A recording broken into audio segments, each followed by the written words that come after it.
রাধে রাধে বন্ধুরা, আবার একটা নতুন ব্লগ নিয়ে চলে এসেছি। হ্যাঁ, প্রায় 1 বছর পর একটা ব্লগ বানাচ্ছি। এই ব্লগটা বানানোর পেছনে একটা কারণ আছে, সেটা হচ্ছে একটা সুন্দর মুহূর্ত তোমাদের সঙ্গে শেয়ার করব বলেই এই ব্লগটা বানাচ্ছি।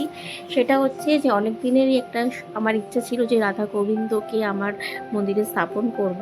তো তার জন্য চলে গেলাম সকাল সকালই আজ বড়বাজারের দিকে। এই বড়বাজারে আমরা গেলাম হচ্ছে মার্বেল স্টোরে, নারায়ণী মার্বেল স্টোর। এখানে অনেক সস্তায় মূর্তি পাওয়া যায়। তো আমরা চলে গেলাম এখানেই আমাদের রাধাকৃষ্ণকে আমরা নিয়ে আসার জন্য। তো এখানে অনেক ধরনের মূর্তি আমি দেখতে পেলাম, যেখানে দেখে মানে চোখ ধাঁধিয়ে গেছে। এত সুন্দর সুন্দর মূর্তি এখানে, মানে ভাবতে পারলে সবকটাই আমার মন্দিরে আমি গিয়ে স্থাপন করে দিই, তো সেটা তো সম্ভব না। তো এই রাধাকৃষ্ণকে আমি আমার পছন্দ করেছি, আমার মন্দিরে স্থাপন করব। এত সুন্দর লাগছে তাকে সাজানোর পর যে কি বলবো, মনে হচ্ছে কতক্ষণে আমি বাড়ি নিয়ে গিয়ে আমার রাধাকৃষ্ণকে আমার মন্দিরে রাখবো আর তাদের সেবা করব। জানি না কতটা কি করতে পারবো।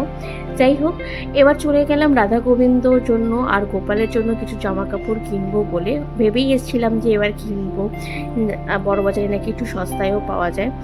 আর পড়েছে সেরকম গরম, কিন্তু কোথায় যেন একটা টান ছিল যে আজকে রাধাকৃষ্ণ কিনবো। যাই হোক, এরা এখানে আমার ননদ গেছিল, আমার মেয়ে গেছিল, আর আমার ননদের ননদ গেছিল আমার সাথে।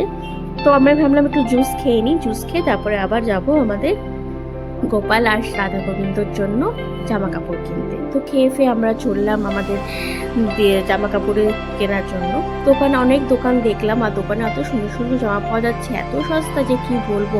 এবার থেকে তো ভেবেই রেখেছি কিনলে এখান থেকেই কিনবো, আর এত সুন্দর সুন্দর। একটা দোকানে আমরা ঢুকলাম যেখানে রাধা গোবিন্দর আমরা জামা কাপড় কিনতে, জুয়েলারি কিনতে ঢুকেছিলাম। সেখানে তো ঢুকে আমার চোখ পুরো ধাঁধিয়ে গেছে, এত সুন্দর সুন্দর জামা আছে কি বলবো, আর এত রিজনেবল প্রাইস। যাই হোক, আমরা কিনে ফিনে নিলাম। তারপরে এই সামনের গোপালগুলোকে আমরা দেখছিলাম, এত সুন্দর লাগছিল ছোট্ট ছোট্ট গোপাল। যাই হোক, এখান থেকে কিনে আমার মন ভরে গেছে, আর রাধা গোবিন্দকে নিয়ে বাড়ি ফিরলাম। এবার নেক্সট ব্লগে তোমাদের দেখাবো যে রাধা গোবিন্দকে আমরা কীভাবে মন্দিরে স্থাপন করছি। তো নেক্সট ব্লগের জন্য অপেক্ষা করো।